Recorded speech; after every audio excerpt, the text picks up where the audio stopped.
Good morning, church. It's a wonderful Sunday morning. We are here to worship the Lord, listen from the Lord, and we are going to be empowered today. Amen? Say this with me. Amen. We are going to be empowered. It's a great joy to join you online for this service, and we are very happy that you are part of this worship session. Amen. So let's start this day's worship with a wonderful song. Everybody knows this song. We would like you to join along with us, and let's celebrate, let's enjoy His presence.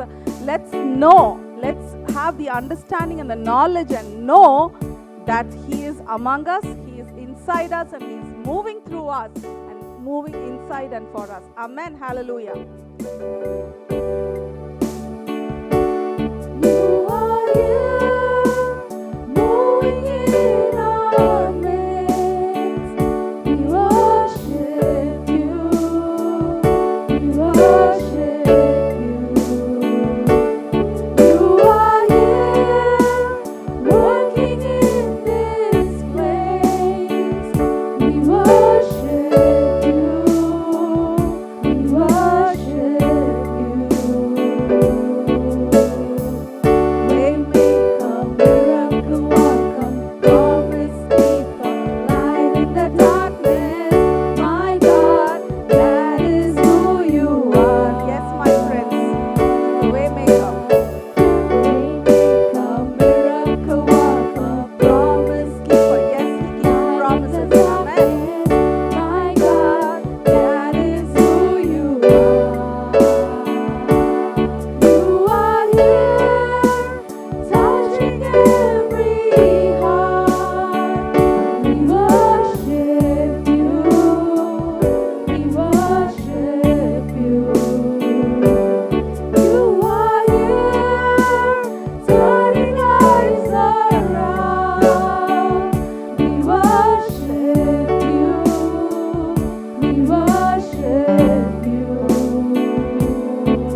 your situation. He is moving in the place where you are. Oh yes, in the circumstances that you are in. Yes, He is. We worship you. We worship you because He's a way maker. Because He's a miracle worker. Because He's a promise keeper. Because He's making you the light in the darkness. You are the light in the darkness. You are the salt of this world. Yes. Waymaker, miracle worker, promise keeper, light in the darkness. My God, that is who you are. My God, that is who you are. My God. Yes, Lord. We know you are the way maker. Yes, Lord. Thank you, Jesus. You are the way maker. You are the miracle worker. Oh yes, oh Father. You are the promise keeping God. You're a God who doesn't change. You are the God same yesterday, today, and forevermore. Oh, thank you, Jesus. Oh, you were the way maker during the days of the Egyptians when Moses led them out of Egypt. Lord, you were the way maker. Oh, you were the promise keeper. To David, you were the promise keeper. Till date, you are a promise keeper. Oh, thank you, Father. You are the miracle worker during the days of the apostles. You were the one who did miracles, and today you are alive doing miracles among us, amidst us, and in and for us. Oh, thank you, Father. Thank you, Holy Spirit. We worship you, Father. We adore you, oh Lord. Thank you, Father, for who you are. Just look up to Him. Just look up to Him for who He is. That loving Dad. That loving Father. That person who you can call Abba, Father. In your own language, in your own mother tongue, you can call Him. Or you can call Him Papa. You can call Him Daddy. You can call Him Appa. Oh, what a lovely feeling that gives. The God who doesn't change. Circumstances can change, when situations can change, when people around you can change, when your work can change. There's one person who doesn't change. Oh, thank you, Father, for who you are. We worship you this morning. We praise you. We adore you. We give all honor to you, Father, because you are the way maker. You know what?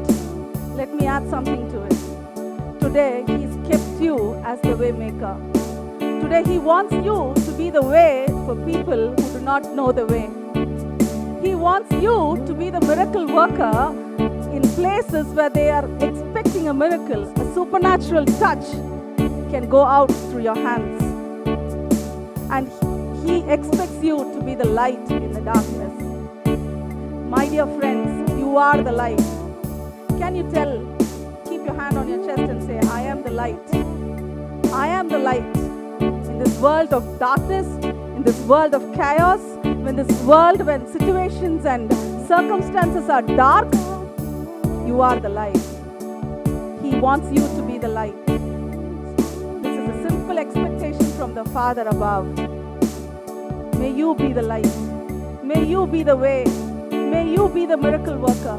May you, with the strength and the power and the touch of God, release it to others so that you will become what God wants you to be. Shall we sing this song again once more and finish? Who are you, moving in our midst? He's empowering you today. He's moving among you today.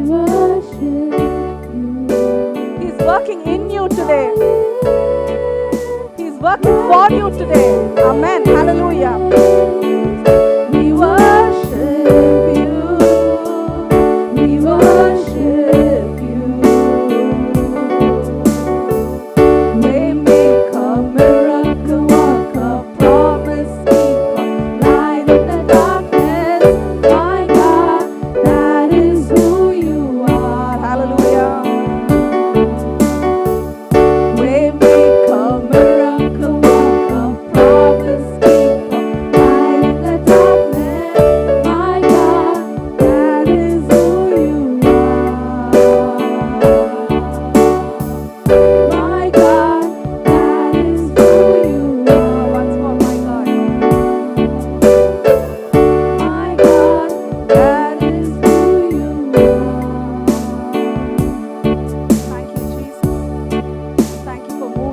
among us, amidst us, through us, inside us, and making us in the image of you, in the likeness of you. Thank you, Father. We worship you. We adore you. We give all honor and glory and all praise to your name alone, O Father. Thank you for this blessed service. Thank you for this blessed time of worship. And we submit the rest of the time into your hands. Thank you because you are touching our lives and turning our lives right side up. Amen. Amen. Amen. So thank you, friends, for joining us today in this time of worship and word. And this is a time where we sow into the ministry. We sow because we can reap. Not as the world reaps, but as the word of God says, abundantly, more than, that is what the word says, he would give unto you. This is a good ground. This church, Practical Christian Church, is a good ground. Your seed will grow and you will reap a harvest. We are blessing a lot of people through the offering and the contribution that you are giving us. We are blessing a lot of people, and you are a blessing. Thank you for it. The GPay number, the account details are on screen. You can sow into the ministry, and God is the one who would give you more than what you can think or imagine. Amen. Shall we pray for the offering? Heavenly Father, thank you for this seed that has been sown into this ministry, sown into the kingdom, sown into the right ground. We pray that it would give the right harvest, 100% harvest, more than exceedingly abundantly, more than what we can think or imagine. Thank you because that is our portion. And we as children of the Most Heavenly Father, we are able to experience every good thing that you have kept for us, oh Father. We bless the offering. We bless the people watching it online, live, and also people who will watch it years to come. We bless each one of them in the name of the Father, Son, and the Holy Spirit. Amen, amen, amen. Thank you.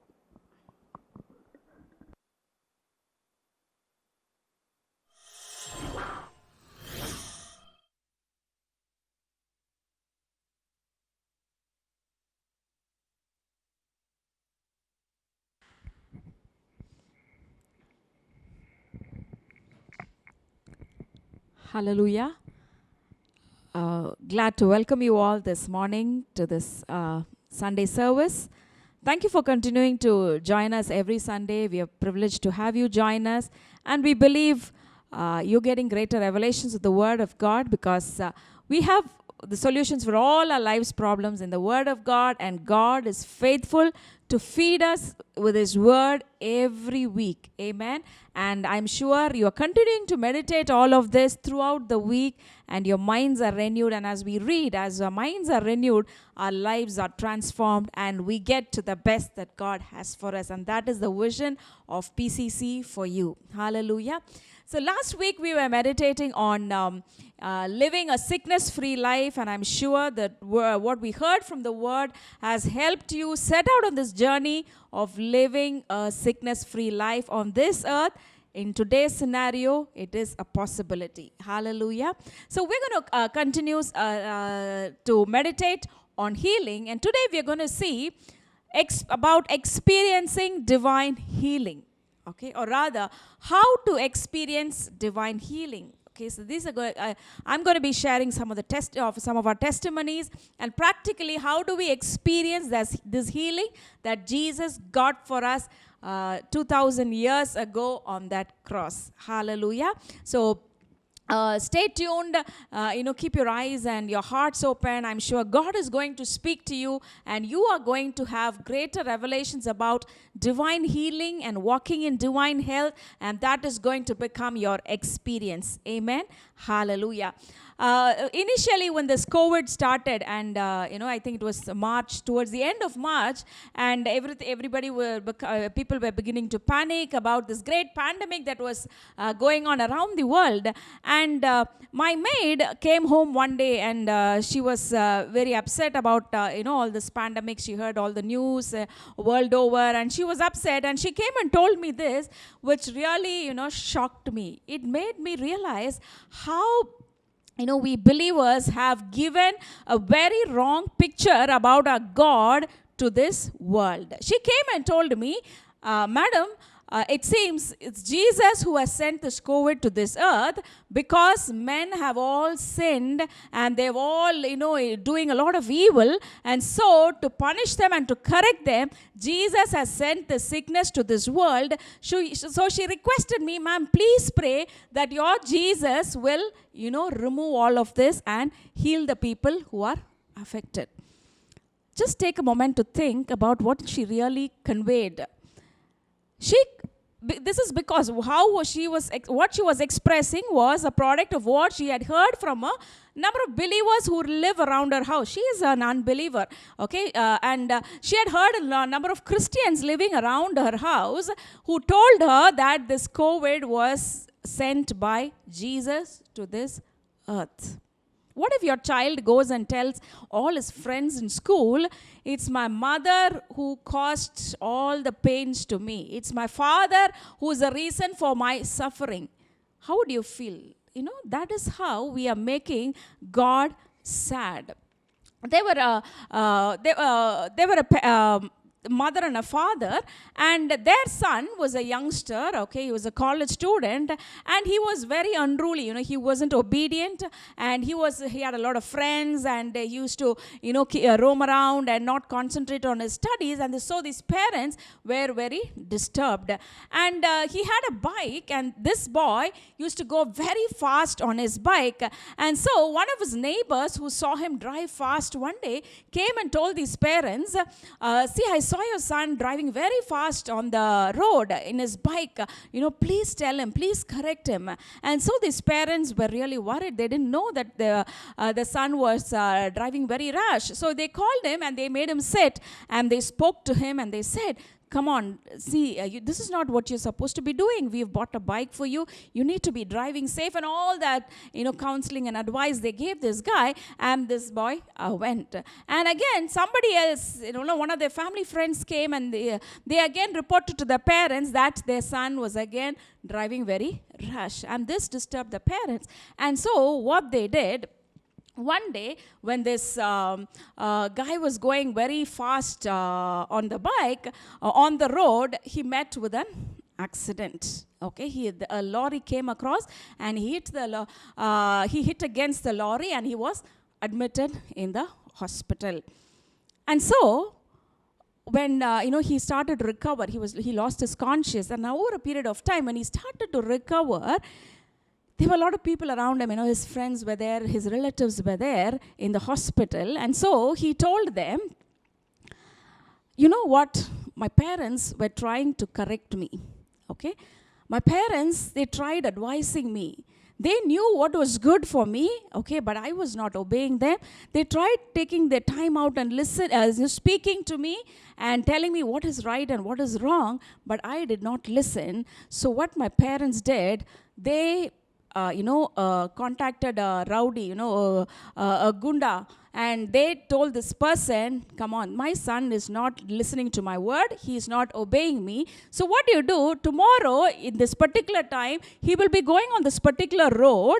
So when he is driving very fast on that road, please, you drive a lorry and come across, and, so that he will hit against the lorry and he will learn his lesson. So this boy says, it was my parents who caused this to me, so that now I realize how I was wrong. Now I realize I shouldn't be driving the bike fast. And now I have taken a decision that I will no longer drive my bike rashly anytime in my life.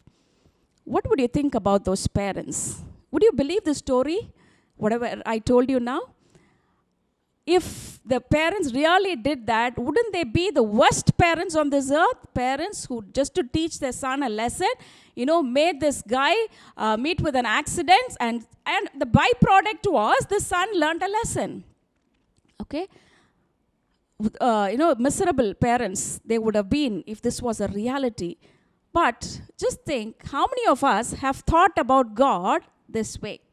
How many of us, when we met with an accident, okay, when something evil happened to us, when some problem came our way, we said, oh, God was talking to me through His word, and I didn't listen, so now God thought I need to teach my child a lesson, and I'm going to send this disease. So I'm going to send this struggle in his life. So I'm going to send this family discord, and so I'm going to send this lack and this poverty and this debt into his life, so that he will learn a lesson and understand what I am trying to tell him, and then after all these problems, he will live right. Is that not what we have understood of God? If that would not be true of earthly parents, our Heavenly Father is not the one who causes any evil. There is no shadow of turning with our God. Only good and perfect gifts come from our Father. So you need to understand that God wants you well. You need to understand that sickness is a curse. And God, there is no relationship between God and curse. So sickness is not from God, because we have a loving Father who has long suffering. Okay, God has given us the fruit of the Spirit, and one of it is long suffering. How long? So long that there is no end to that. What is this long suffering? Patience. Patience which has no limits. So our God is a God who is patient endlessly towards you. He is not one who loses his patience and decides to take the help of the devil to correct you. He continues to be patient. So we need to understand this for sure. This is a foundation that you need to lay it for sure on your mind. No evil comes from God. Hallelujah. Jesus said, I came to give life and life in abundance. What is life? Wellness, health, prosperity, peace in the family. All these are life. And that is exactly what Jesus came to give. And Jesus says, if you want to know the Father, know me. And so whatever Jesus showed us was love and life and light. And that is the only things that will come from our Father. So you need to understand that there is no relationship between a believer and a sickness. As I said, a believer is a person who is not sick trying to get healed, but a healed person resisting the sickness which the devil is trying to bring against him. So sickness is a lie in your life. Right now, if you are experiencing some sickness, some disease in your body, some pain in your body, you need to understand that is not true in your life. That is a lie. That is a lie of the devil. He is trying to make you believe that you are sick. Don't give place to the lies of the devil in your mind. Jesus totally stripped the devil naked on the cross. There is nothing more that God has to do against the devil to defeat him. There is nothing that you and I have to do to defeat the devil. He is totally defeated. He is totally disarmed. He is naked today, but he has one weapon, and that is deception. He tries to use this tool of deception and make you open your life for him to work in you, in your family, in your health, in your body. Okay, so the only tool with the devil is deception. Don't give place for the deception of the devil in your life. We read in 1 Peter chapter 2 verse 24, who himself bore our sins in his own body on the tree, that we, having died to sins, we have all died to sin, might live for righteousness. Today, it is not you and I who live, but Christ who lives in us, and we are living for righteousness, and by whose stripes you were healed. The reality is you were healed. You were healed once and for all, and any sickness, pain, or anything from the devil is a lie in your life. As I said last week, if anybody who's watching, if you haven't heard last Sunday sermon, please do listen. It is on living a sickness-free life on this earth. Something related to what we are hearing today.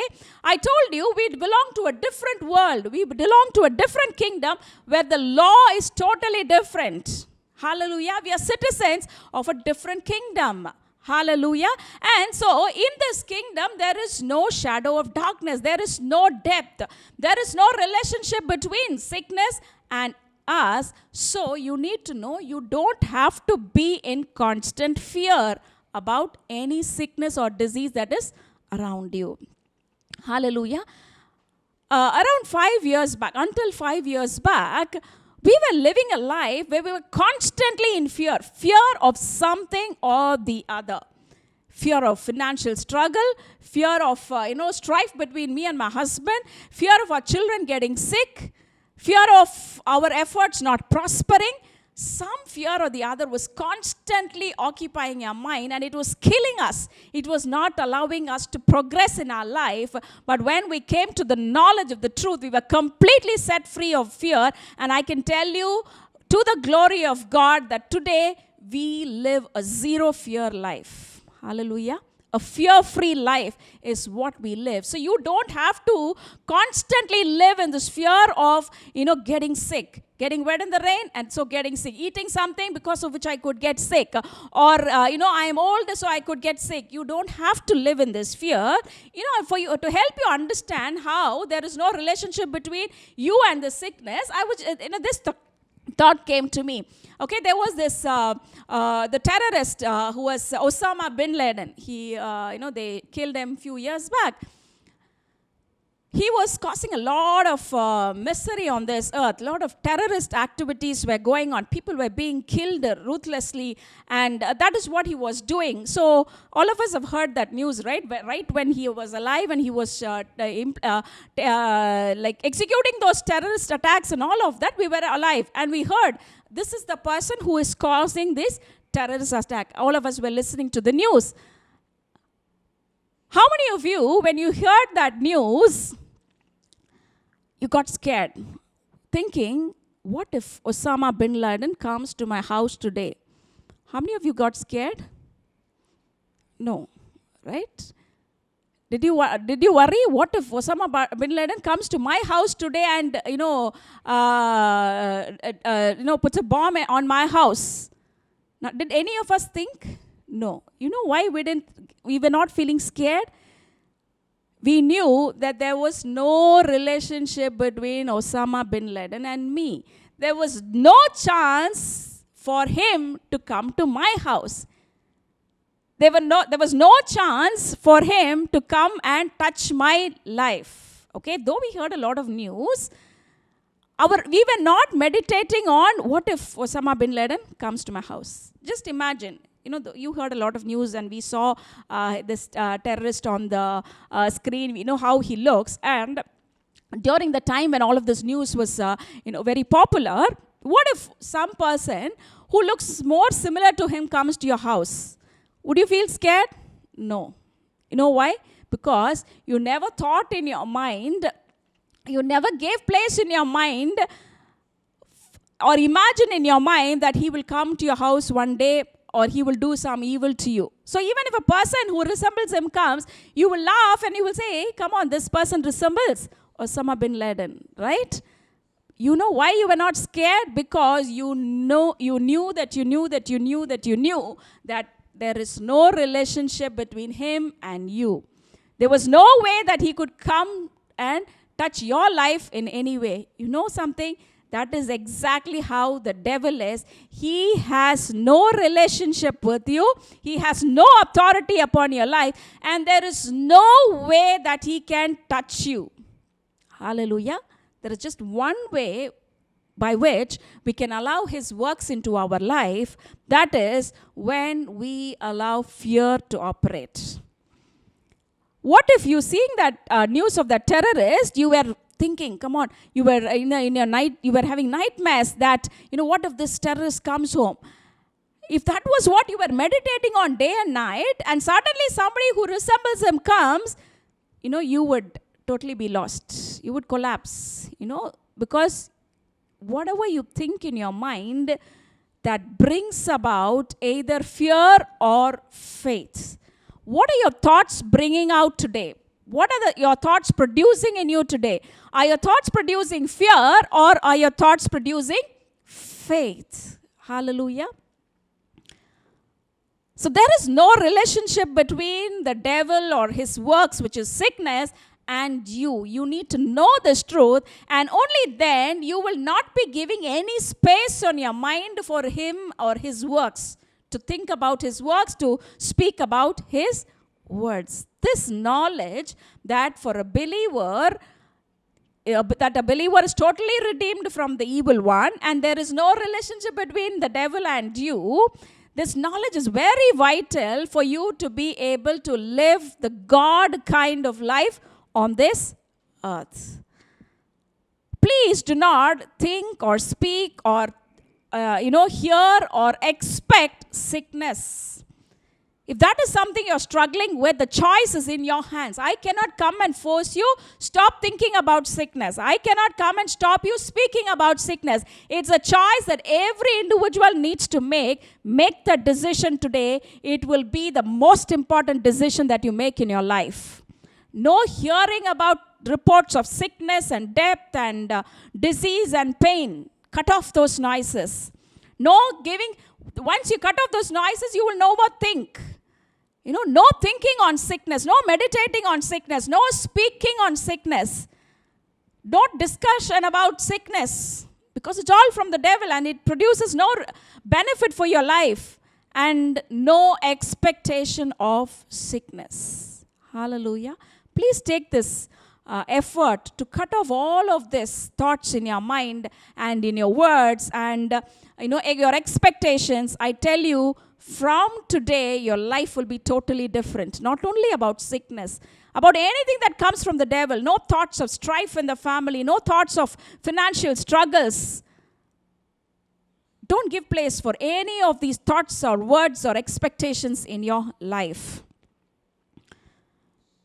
So as I told you, you need to fix the foundational basic truth. Suppose you put a seed in the soil, and you go every day and doubt if it's grown, and you dig it and see, for sure that seed will not produce any fruit. That is how exactly you are when you know God is good, but suddenly when some problem comes my way, you doubt and you go and dig in and try to see if God is really good or if He's the one who is sending sickness. Don't give place for doubt in your life. Fix this. Only good and perfect and gifts will come from God. Only life will come from God. Only goodness will come from God. Don't doubt this truth. Doubt your experience. Doubt the experiences of believers. With this understanding, as I said last week, the knowledge of the truth. You need to have the knowledge of the truth. And Jesus said, I am the truth. So you need to have the right understanding of who Jesus is, the right understanding of who God is. Through Jesus, you need to understand who you are through Jesus. You need to understand who the devil is through Jesus. And when you have this knowledge, based on that, you will be able to understand everything that is written in this scripture. Hallelujah. There is nothing that is hidden. We read that people in the Old Testament, they had a partial revelation of God. And it is written that when you read Moses' law and about the lives of the people in the Old Testament, to even today when you read, there is a veil. But when Jesus stepped down and he signed a new covenant with us, this veil was totally taken. And today, you and I have a better revelation about God than Moses. You and I have a better revelation than the prophets had about God. Because Jesus tore that veil in that temple so that today you and I can see God face to face and experience Him as He is, as a good Father. So with this foundational truth unshaken, you can try to understand what is written in the Word of God. If somebody has said, God gives and God takes, I know that my God is not the one who does that. So if that person has written like that, what could it be? If one person said, I went well, but God turned my life into bitterness, you need to know for sure that my God is not the one who will make lives bitter. So what is wrong with that person who said that? So there are certain scriptures which bring in doubt into your mind about whether God is the source of sickness. Okay, I'm going to clarify a few of those verses for you. Deuteronomy chapter 28, verses 58 to 61. I'm going to read this for you. Deuteronomy chapter 28, chapter 28, verses 58 to 61. If you do not carefully observe, this is Moses saying it to the Israelites, if you do not carefully observe all the words of this law that are written in this book, that you may fear this glorious and awesome name, the Lord your God, then the Lord will bring upon you and your descendants extraordinary plagues, great and prolonged plagues, and serious and prolonged sicknesses. Moreover, he will bring back on you all the diseases of Egypt, of which you were afraid, and they shall cling to you. Also every sickness and every plague which is not written in this book of the law will the Lord bring upon you until you are destroyed. What do we think? Oh, if Moses is written, it should be correct. Right? But we read, when you read Moses, there is a veil. Moses had a partial revelation about God because until when Moses lived, Jesus had not come down. Only when Jesus came down, he said, if you want to see my Father, see me.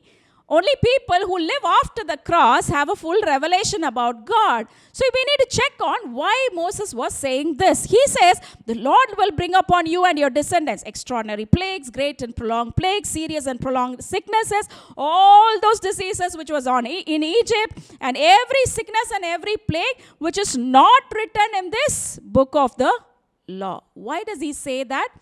It's because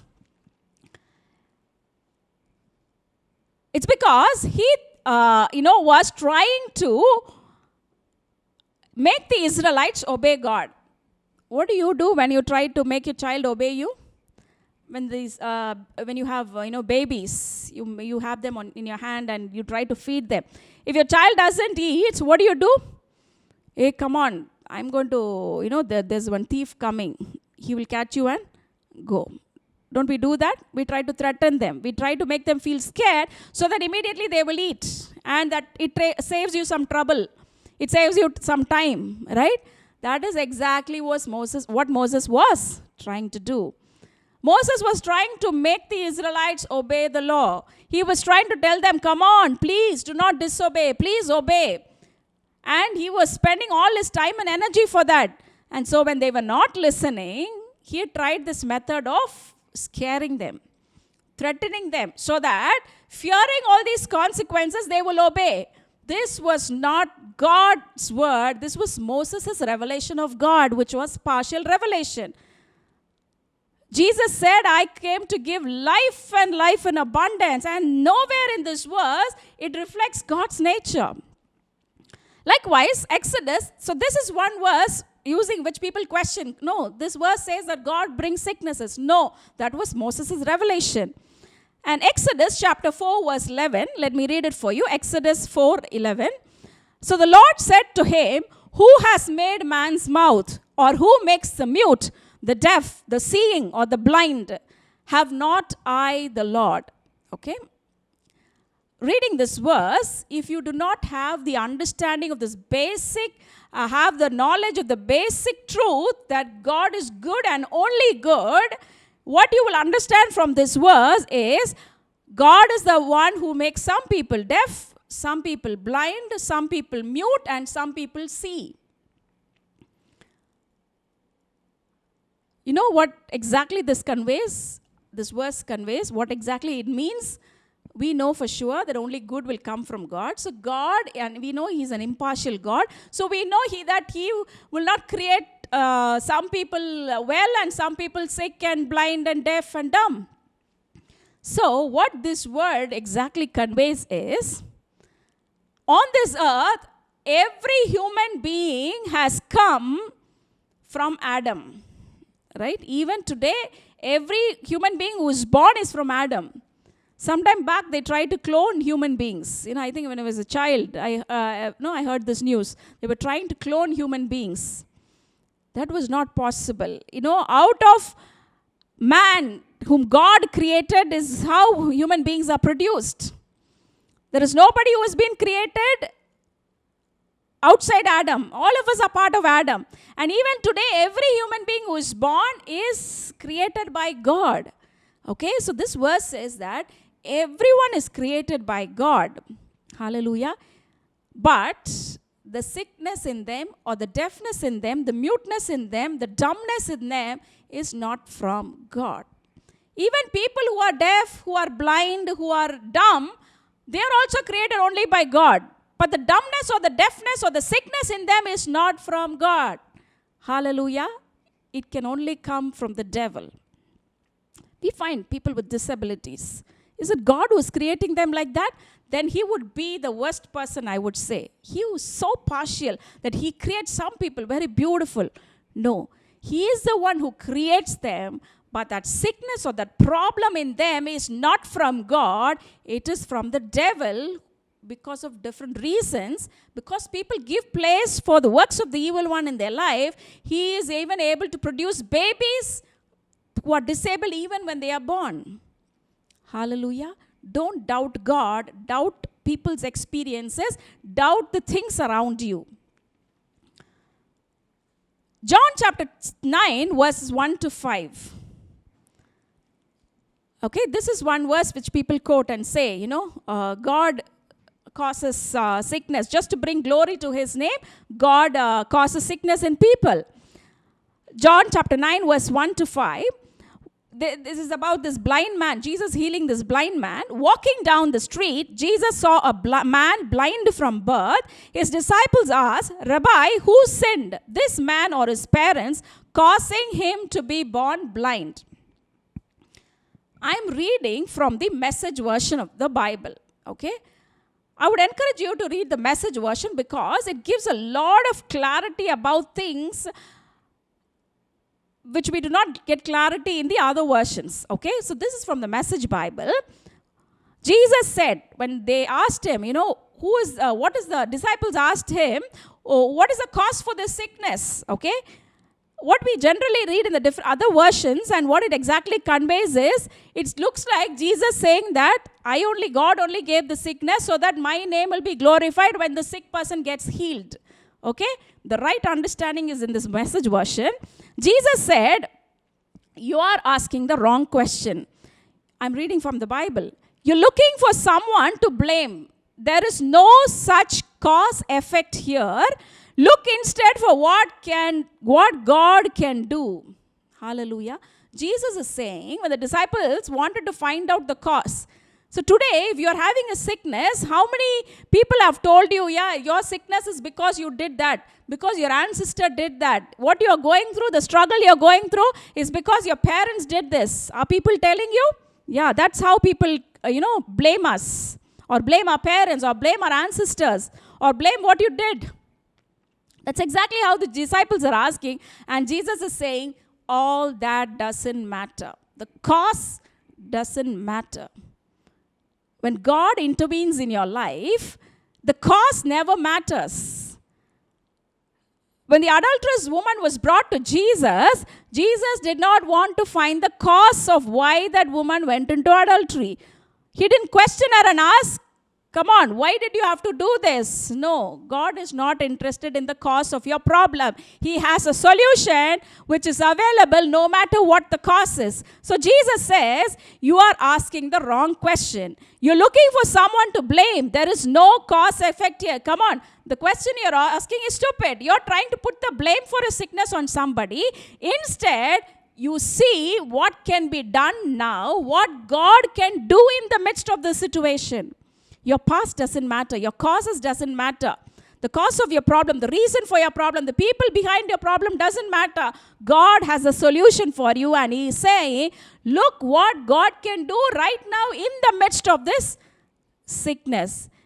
I continue to read. We need to be energetically at work for the one who sent me here, working while the sun shines. When night falls, the work day is over. For as long as I am in the world, there is plenty of light, and I am the world's light.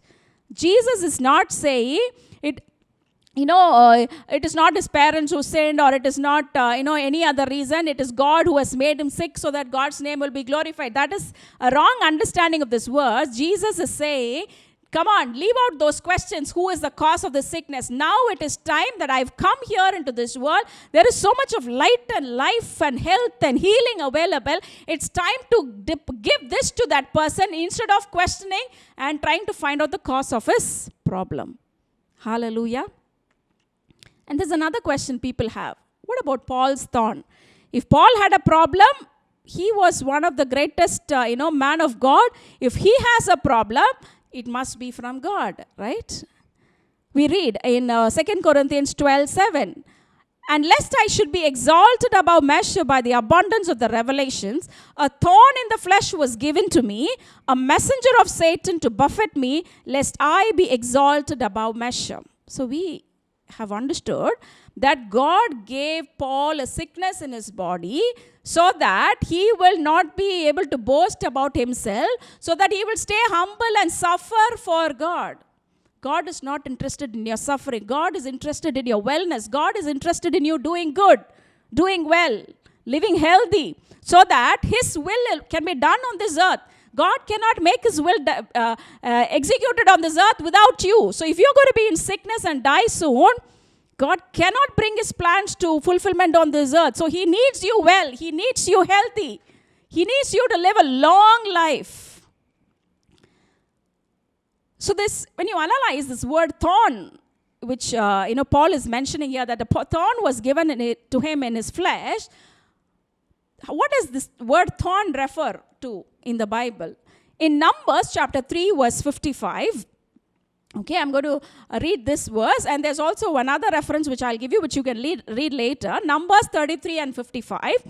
But if you do not drive out the inhabitants of the land from before you, then it shall be that those whom you let remain shall be irritants in your eyes and thorns in your sides.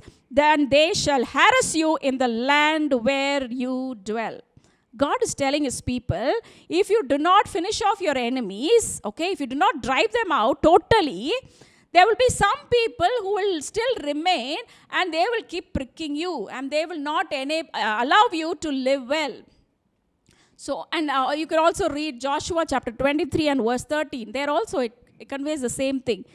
Thorn is nothing but people who persecute you. Paul was one of the most influential person whom we read in the Bible, right? I'm sure we cannot find another person like him in the Bible who ministered so widely to such a large group of people in the midst of so much of persecution. So the thorn that he's referring to is people around him who were constantly persecuting him. Okay?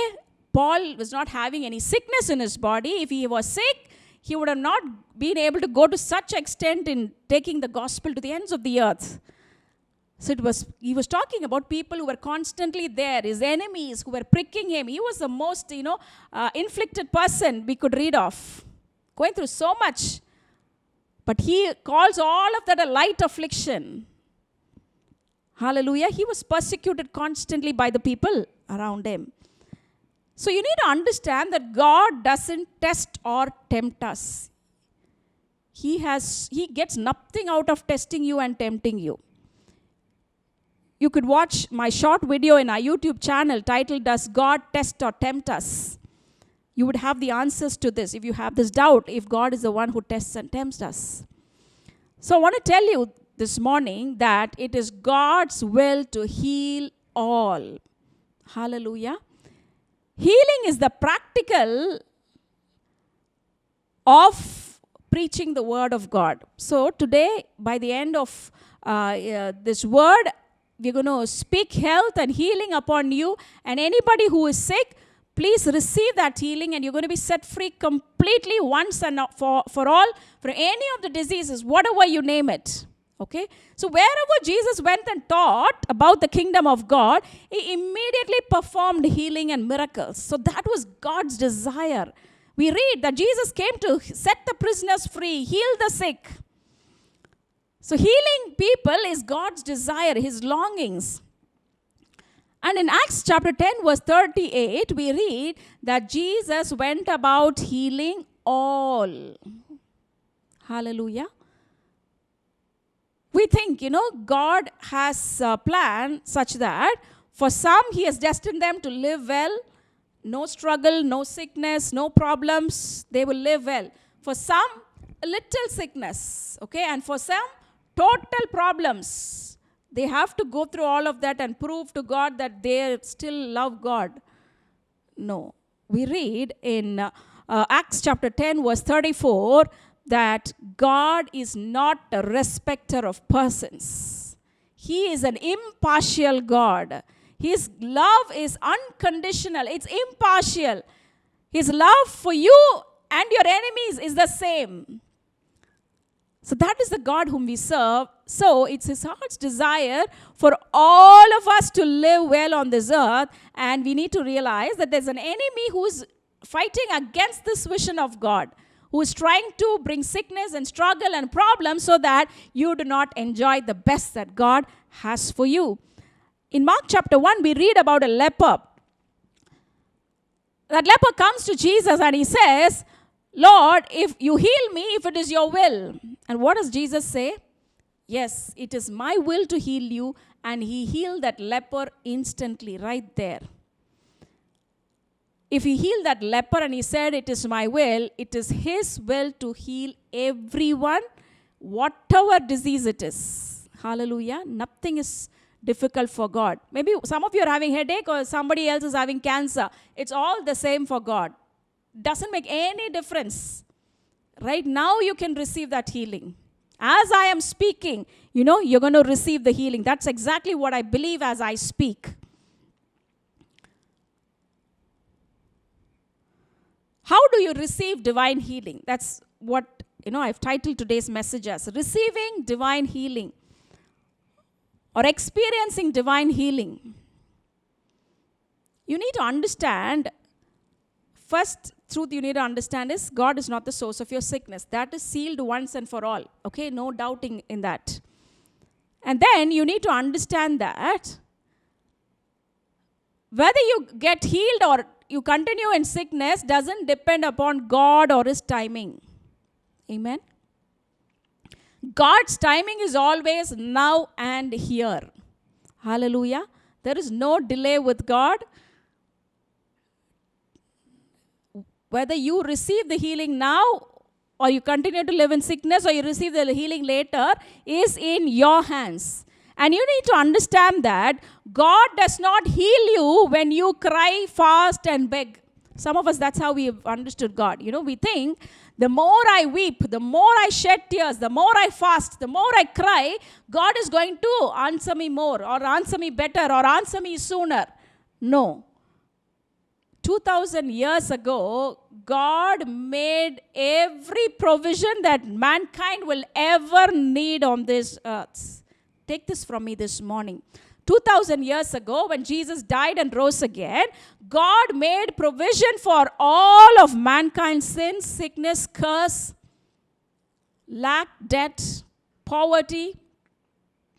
There is nothing more that God needs to do in your life. Will Jesus come down and die again for COVID? For people to be healed of COVID? For you to be, immune to COVID? No. He has already made the provision for that. Whatever you name the disease, cancer. So many fancy names we have. You have a small problem, a small pain. You go to the doctor, they will give you a name. We have struggled with our elder daughter. The slightest discomfort and pain, we would be at the hospital, the clinic. Whether the doctor, tells us that she's having this disease or not, we would suggest, could this be this disease? Could this be that disease? When our daughter had the second episode of dengue, the doctors were not able to diagnose. So what we used to do, I was, an expert in that. I used to go on Google and put all the symptoms and try to find out what disease it is. So it was I who suggested to the doctor, this is, dengue. These are all the symptoms. So it is dengue. And she was treated for that. She had to go through so much of pain. She was admitted in the hospital. And the first time she had dengue when she was 10 months old, all her limbs, both the hands and both the legs had IV lines because she was such a small baby that in case of emergency, if one line was blocked, they could inject the medicines or whatever through the other lines. They give fancy names. But the cause, maybe this disease is caused by mosquito, some virus. As I said, Jesus is not interested about the cause. God is not interested about the cause of your disease. He has a solution for whatever problem that you have, any sickness that you have. We read in 1 John chapter 3 verse 8, for this purpose the Son of God was manifested, that he might destroy the works of the devil. You need to understand that when Jesus came down to this earth as a human being and died, rose again for us, he destroyed all of the works of the evil one completely. And that's why I said he is disarmed. He's totally, has no weapons. His only tool with which he tries to touch our lives is his deception. So all that sickness that is in your body has already been crucified, and Jesus has already borne it on his back. He doesn't have to provide a solution to your sickness when you pray, when you cry and weep and fast. It's already provided. What exactly happens when you pray for your sickness is your mind is renewed and you receive that healing which Jesus provided on the cross. Hallelujah. This is something you need to understand. What happens when you pray? When you pray, you're not changing God's heart. When you pray, you're not making God do something for you. When you pray, your heart changes and your heart starts to receive the provision which God has already made for you and stored for you 2,000 years ago. The same provision has been made for all of mankind, not just for believers. It's made for all of mankind. The worst criminal, the solution is already there. Jesus has already made the provision. The only difference is we have received that provision by faith, and that person is yet to receive it. So likewise, even for your sickness today, God is not going to move even a finger to heal you. It is you who should know how to receive that healing which Jesus got for you on the cross 2,000 years ago. We read, the kingdom of God suffereth violence, and the violent take it by force. If you have a sickness in your body today, it's time you get violent. With our daughter's sickness, we came to a point where, there was totally hopeless. I came to a point where I said, no more am I going to any doctor. I'm not going to take any precautions. I'm not going to give any medicines. And that is when God took us to a place where a pastor prayed for our daughter. That is the first place where we came to know that our God is a healing God and that he heals all of them. You know how violent you should get? Suppose you are going shopping in the evening and you're coming back to your home at night at 10 o'clock in the night. And when you walk into your house, you see under your sofa, out of the sofa is extending something that looks like the tail of a snake. Okay?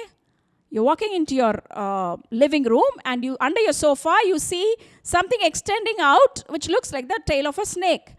And you look down under the sofa and you find out that it is a snake which has crawled into your house when you were not there, and it is now under the sofa. How many of you will go and lock your room and cry to God, asking, God, please, if it is your will, please send the snake away? Or how many of you will call your pastor and say, Pastor, please pray for us. If it is God's will, let him send the snake out. Will you do that? Or you will say to your husband, you call your husband, come on, together, let us fast for 3 days and pray that God will send the snake out. Or let's find out if it is God's will for that snake to stay inside or go out.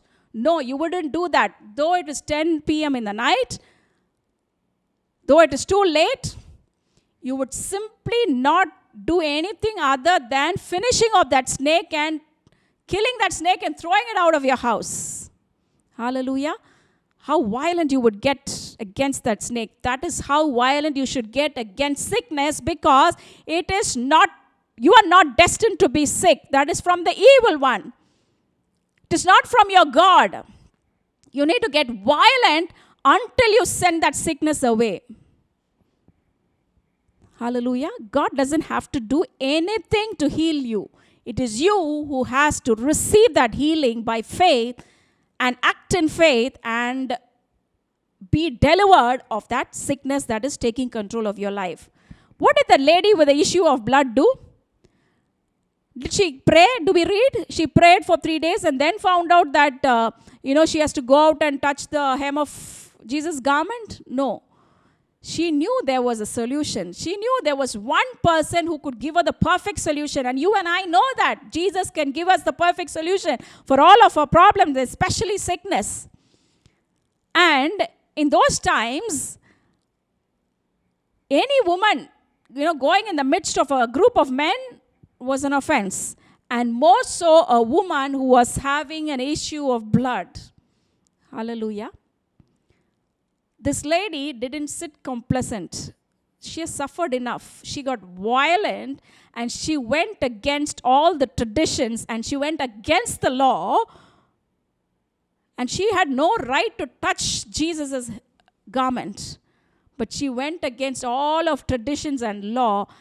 And she went in the midst of those crowd and touched Jesus' garment. Hallelujah. And the moment she touched, she was delivered. Jesus didn't have to do anything. He didn't have to lay hands on her. Her faith drew that healing from the source. Today, your faith can draw the solutions to all of your problems because we have a solution provider. We have a healer. We have a God who's blessed us. Hallelujah.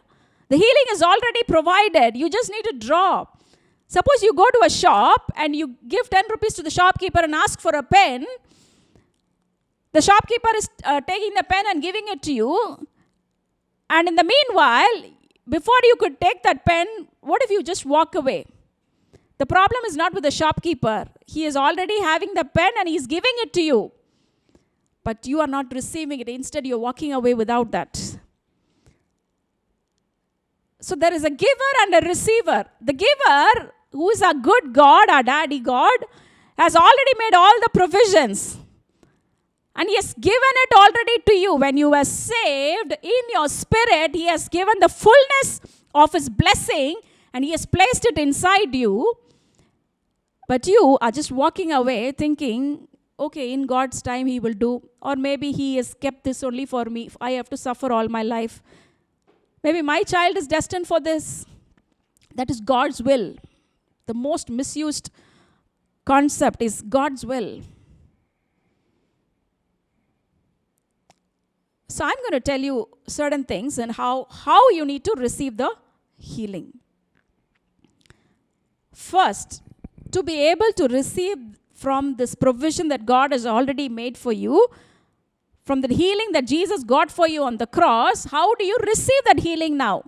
Okay, I'm speaking to each one who is listening, whether you're young or old, whatever disease you have, if it's pain, if it's fever, if it's cancer, if it's PCOD, if it's diabetes, if it's some heart problem, whichever organ of your body is not well, your kidney, your brain, if it's something to do with your skin, your eyes, your ears, your nose, whatever part of the body it is, as you receive this word, you're going to be healed. We read in Psalms chapter 107, verse 20, he sent his word and healed them and delivered them from their destructions. Right now, God is sending you his word and he is healing you. Right now it is happening. Right now. So to be able to receive this healing, first you need to have the revelation that God has already healed you by what he did on the cross. You are getting that revelation. As you've been listening for the past, I think about 45 minutes, what you have exactly been doing is you have been getting revelation. God has been ministering to you. God has been speaking to you. Though I am one person here speaking to so many of you, to each of you, God is speaking very personally. Don't listen to just my words. Listen to what God is speaking to you through my words. and you have been getting greater revelation.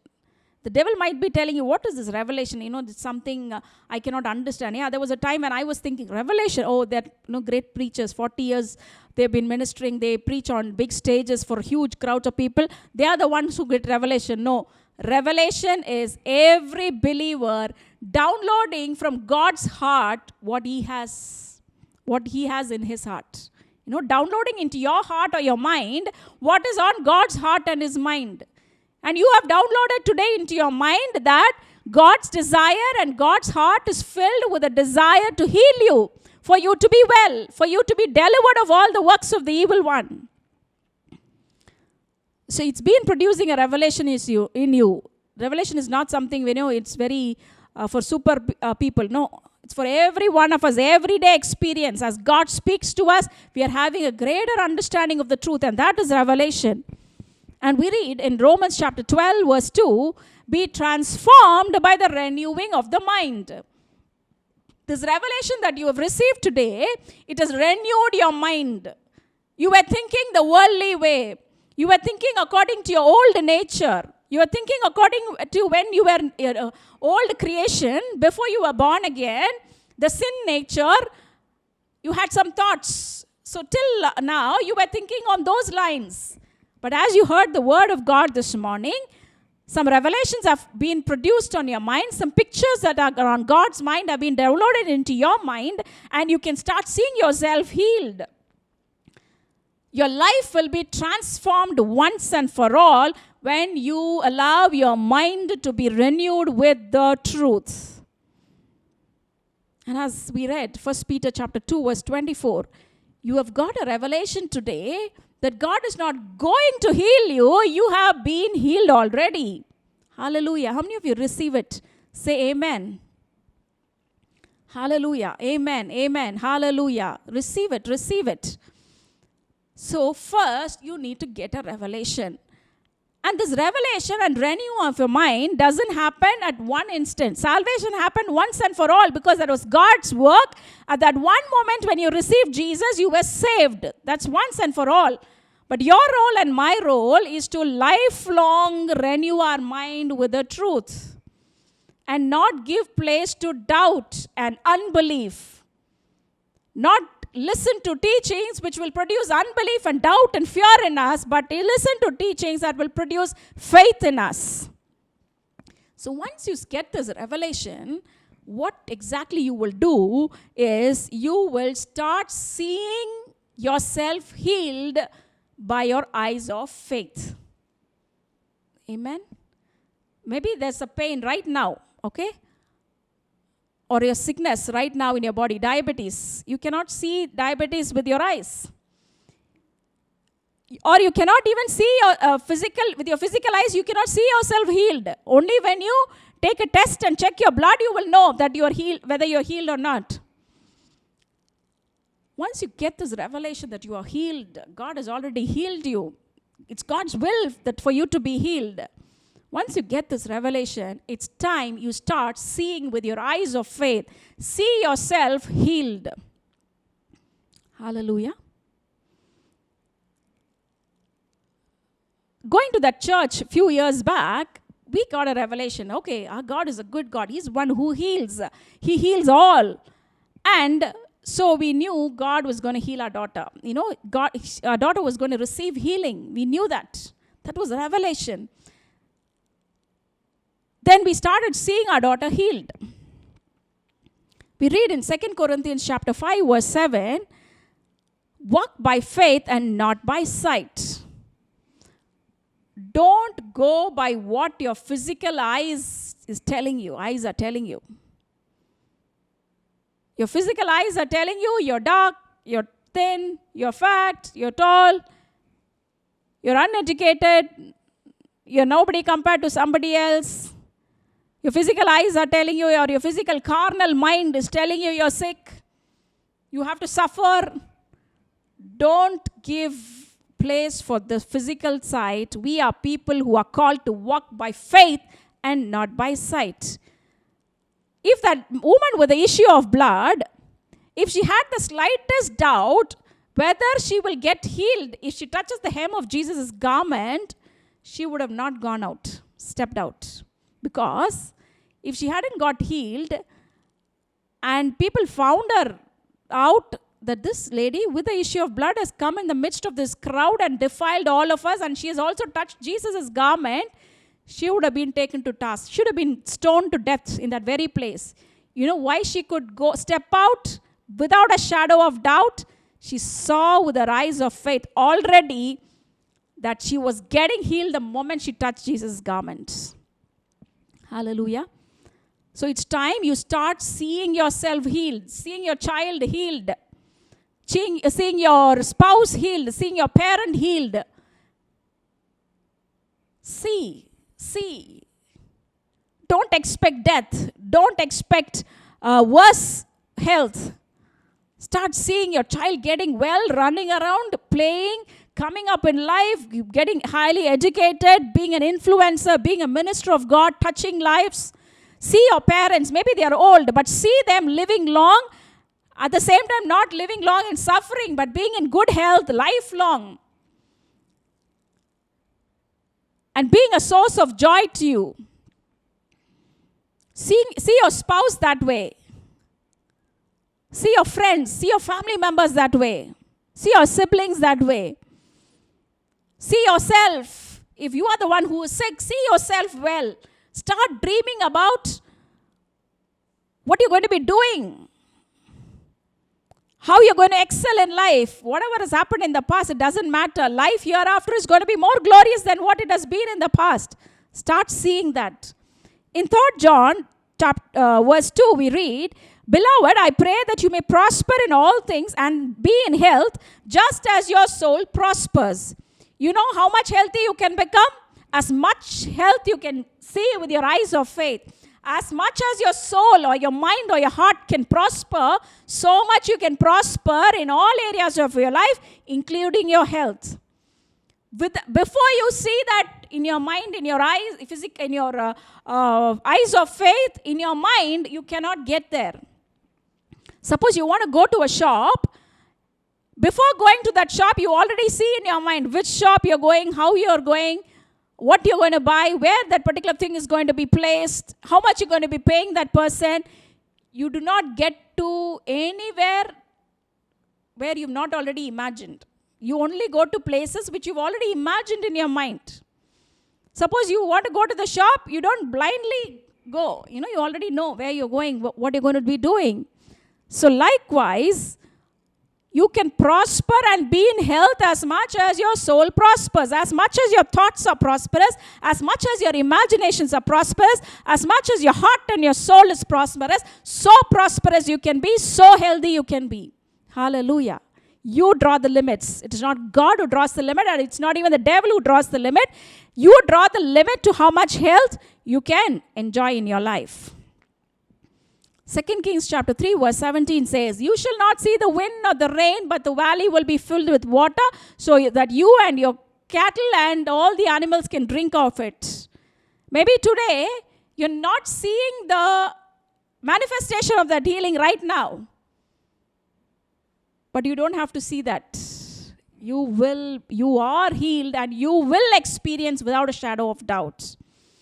Once you start getting that revelation and seeing yourself healed by eyes of faith, you start speaking. Romans 4:7 talks about our God. He's a God who calls things which do not exist as though they did. Hallelujah. What did David do? He got a revelation that this enemy is nothing. God's name has to be glorified. Today God's name is going to be glorified. God is on my side. He will fight for me. He had that revelation, and he already saw Goliath falling down, cutting off his head, and finishing off all his brothers and everything. David already saw, and he just not saw in his mind. He spoke that. He told the king, he told the enemy what he was going to do, what was going to happen. He already told. He didn't say, after killing Goliath, he didn't say, "I knew I would kill him. I knew I would take his head off." No, before that could all happen, he spoke. Speak healing, speak health, speak goodness. When you're talking to your sick child or your sick parent or your sick family member or your friend, speak life. Speak as though they are already healed. What would you be talking? Suppose there's a person with cancer. Don't talk about that sickness. Don't talk about the doctor's report. Talk about what that boy is going to be doing, what that person is going to be doing once he's out of this hospital. If you're going to be going here, we're going to be doing this as a family, we're going to do this. You're going to go there, you're going to achieve this. Speak life. Call those things that do not exist as though they did. Your healing right now doesn't seem like it's existing in your body. Call it into existence. That is our God, and we are exactly like our God on this earth. He created us in His image and His likeness. Speak life. Call those things. If there's some organ which is, malfunctioning, speak a new organ, fresh, new, childlike organ, be created. God has given power in your tongue. Speak it out.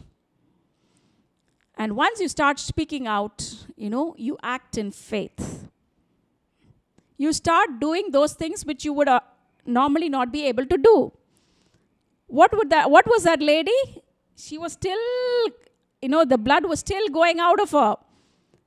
But she, in faith, she stepped out of her house and walked towards Jesus. We read in James chapter 2, verse 14, faith without works is dead. As long as you're going to say, yeah, I have faith. All believers, we say, no, I have faith. If you do not express your faith by action, it is as good as the faith is dead. We took our daughter on a particular day to this pastor I was talking about, and we prayed in his church. I've gone and took her to the pastor many times to be healed, but she wasn't healed. That particular day, she was coughing. When our daughter gets sick with asthma, she would cough continuously, non-stop, more than 24 hours. Nothing could stop her. No medication could stop her from coughing. So I took her on a particular day to this pastor, and she was still coughing. And this pastor simply prayed, and he said, she's well. That moment, I got a revelation that she was well. She was still coughing, but in my heart, I knew my daughter is well today.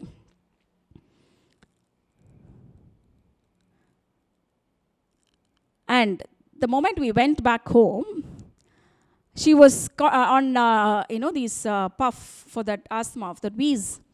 Every morning and every evening she used to take that. And she had a lot of medications which had to be given at that particular time and all of that. The moment we went back home, still she was coughing. Once and for all, I stopped those medications.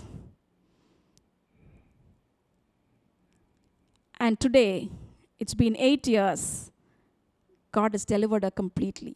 That was a healing that manifests once and for all. Express your faith in action.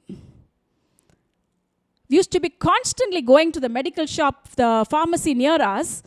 And this person, once our daughter was healed, we had no business to go to that pharmacy. Over a period of time, after some time when I saw that man, he asked me, Madam, have you gone to another pharmacy? Have you shifted to some other medical shop to buy your medicines? You're not coming here. It was because we didn't have to go there. Hallelujah. That is how your life is being transformed right now. You no longer have to depend upon medicines, medications, any kind of treatments. You are going to be completely out of all of that, and you're going to live well. It becomes a possibility when you step out in faith, act in faith. How are some of the ways you can act in faith? I will finish in a few minutes. I'm closing. How are the ways in which you will act in faith? Sometimes being still is acting in faith. Sometimes speaking against that sickness to get out is acting in faith. Sometimes stopping medications is acting in faith. Okay, I'm not here to tell all of you, please leave your medications. No, you need to get the revelation. You need to start seeing the healing. And if you know for sure that you are healed, you can take the decision if you want to stop the medications. Stopping the medications is not going to help you. But the revelation that you've got that you're healed will help you see the manifestation. And doing what you would not be able to do in the midst of that sickness is an act of faith. When we pray for people who are not able to walk, okay, maybe because of some pain, they're not able to get up and walk. And we pray and we ask them to, the moment we finish praying, we ask them to walk. And people who just, that very moment, who just walk, they are completely set free. Because they are doing something which they would otherwise not be able to do. The moment that faith comes in them, they step out. We see a lot of miracles that Jesus did. That's exactly how it happened. And when Peter and John, healed that lame person, he just jumped up and he was healed once and for all. He even didn't give thought to his mind, which would have told him, come on, you haven't walked for so many years. You wouldn't be able to do something what you wouldn't be able to do when you are sick. You would be experienced. You would start seeing the manifestation of the healing. If you could get that revelation, if you could start seeing with the eyes of faith, if you could start speaking, and if you start acting in faith, healing will become your experience. Hallelujah. Sometimes there is a delay, okay? You go to a doctor for your sickness, the doctor prescribes a medicine, you take it very correctly, that right time, the right dosage, the right number of days you take the medications. 3 days the doctor has advised.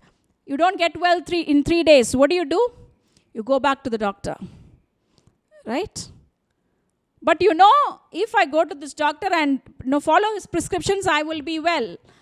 So likewise, if you can depend on that doctor and that medication so confidently, sometimes when the healing doesn't manifest immediately, continue to do the same thing, getting greater revelation, seeing with eyes of faith, speaking and acting in faith. No other way out.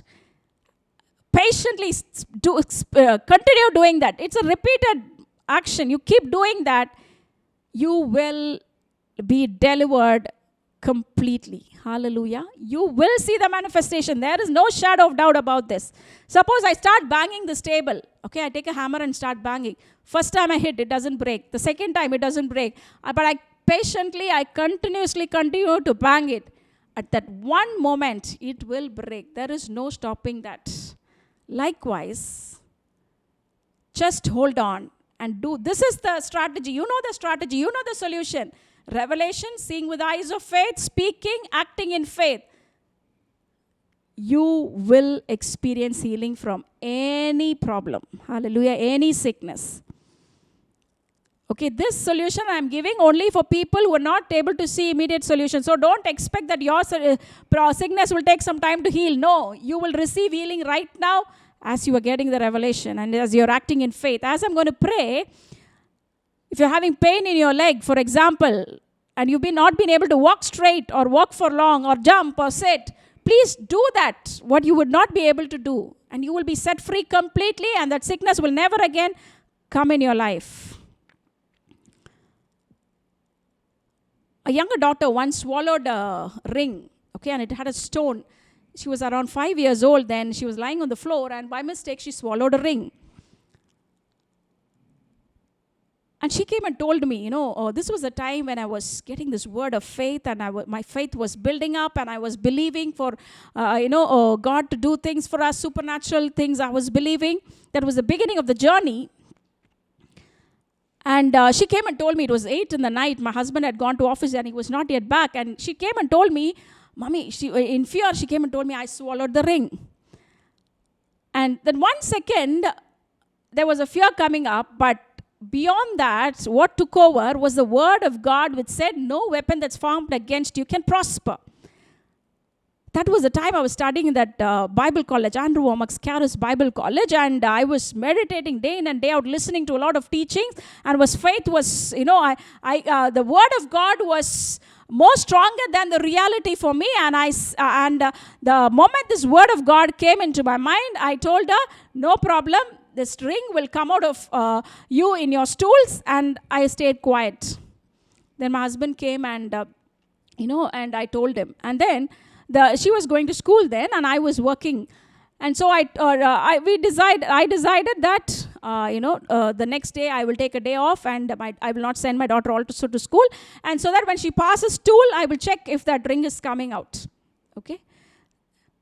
If not for that faith that was in us then, we would have immediately rushed to the hospital. We would have gone to the doctor. We would have wanted to take a scan. There would have been panic. There would have been fear. I told her that, and the whole day, when she passed stools, I checked and this ring didn't come out. But throughout that journey, there was so much of peace. Okay, it didn't happen very instantly. The whole next day, full day, nothing happened.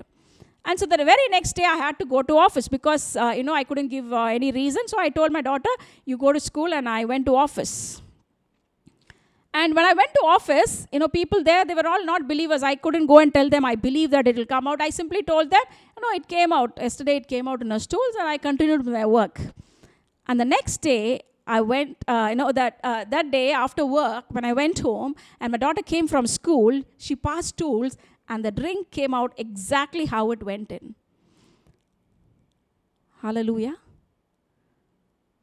This is not to boast about myself. We have a better covenant. We have a better solution than what the world can offer. When the word of God is filling your mind more than anything else, there is no fear. There is no panic.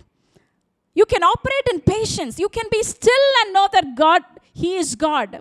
How many of us, when crisis situation comes, we are able to rest, be still and know that He is God? No, not many of us.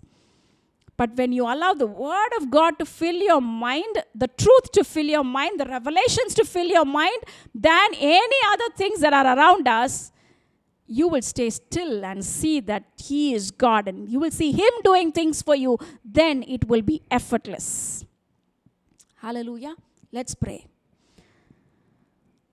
Today, God has spoken to you. He's a good God. He's a good daddy. He wants you to be well, completely well, set free of all pain, sickness, diseases, whatever name it is. And He's setting you free right now. Right now, receive that manifestation. You have received the revelation. I am seeing you well. All those people, whom I know would be watching today and you are having some problems, I am seeing you well right now. There is no place for that sickness in your body. Everyone who's connected with us, if you have told us that you are sick, I am seeing you healed right now. Whatever disease it is. And I speak in the name of Jesus. Get up and walk. You're going to be out of that hospital you are in. Devil, you liar. Take your filthy hands off their lives, of their bodies. I set them free right now. I speak healing and manifestation of the healing right now from the head to the toe. Everyone who's watching, that they are getting a new strength this morning. They're getting a new energy this morning. They're being strengthened this morning. They're getting the feet of the deer. And they're going to rise up like eagles. They will run like the deer and not be weary. They're going to get the strength of the unicorn right now in the name of Jesus. Hallelujah. Devil, leave them. I come against every kind of bondage and curses upon people's life. Be delivered in the name of Jesus. Hallelujah. Thank you, Father. We bless every person who's watching, everyone who's connected with PCC, with health, with wealth, with prosperity, with peace, with success, with victory, with growth. We cover them with the blood of Jesus. Thank you, Father, that we are all protected 24/7 from anything that is of this world because we belong to a different world and a different kingdom. Thank you, Father. We praise you. We give you the glory. In Jesus' name we pray. Join with me as we say, bless the Lord, O my soul, and all that is within me. Bless His holy name. Bless the Lord, O my soul, and forget not all His benefits. Amen. Amen. Thank you.